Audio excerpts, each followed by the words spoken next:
Alors, je clique sur OK. Et donc voilà, j'ai modifié l'aspect de cet objet. Et alors, pour donner le même aspect aux autres boutons, ben, je vais créer un style d'objet.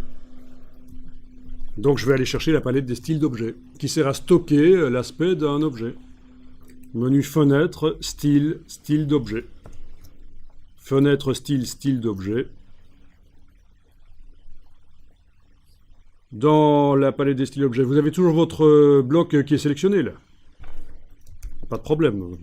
Donc dans la palette des calques, je vous rappelle qu'on a déployé le contenu du bouton qui s'appelle pause vidéo et j'ai été sélectionné avec le petit carré ici le bloc texte qui est à l'origine de ce bouton. Dans l'état normal, c'est un bloc texte. Il est toujours sélectionné. Et bien au départ de cet objet sélectionné, je vais créer un style. Menu de la palette des styles, nouveau style d'objet. Donc menu de la palette des styles d'objet, nouveau style d'objet. Et je vais l'appeler bouton vidéo par exemple. Bouton vidéo au pluriel, comme ça on voit que c'est pour les boutons vidéo. Ah oui, par contre, il y a quelque chose qu'on va devoir décocher, c'est fond. Parce que si j'intègre la couleur dans le style d'objet, ben, quand on va l'appliquer, ça va remplacer le vert et le rouge. Je veux pas, donc je décoche fond. Voilà.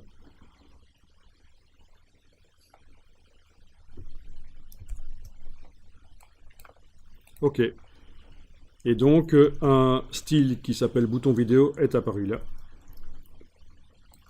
Je l'applique à mon objet en cliquant sur lui. Voilà. Et rien ne change évidemment puisque l'objet a servi à faire le style. Si l'objet reçoit le style qu'il vient de créer, ça ne le change pas.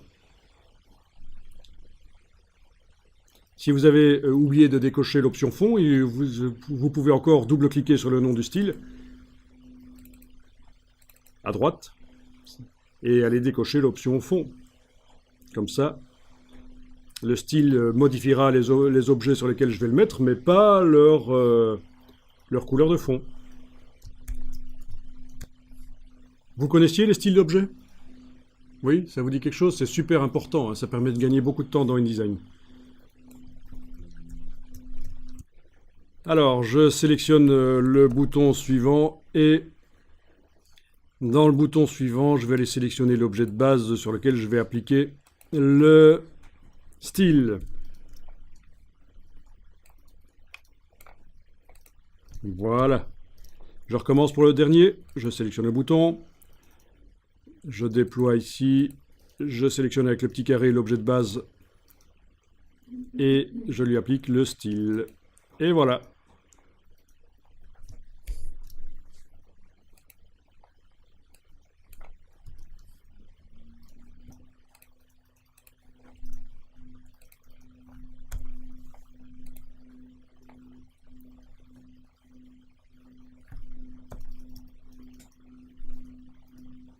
Puis là-dedans, on va aller taper les différents textes qui correspondent à ce que le bouton fait. Donc celui-là, c'est reprise. Je vais aller taper le texte ici. Reprise. Voilà, je suis obligé de le centrer en fait. Hein. Le centrage vertical est inscrit dans le style d'objet, mais pas le centrage horizontal. Ça pourrait l'être. Hein. On pourrait faire en sorte que le style d'objet peut indiquer quel est le style de paragraphe qui doit être utilisé dans le bloc texte. Donc ici, bouton lecture.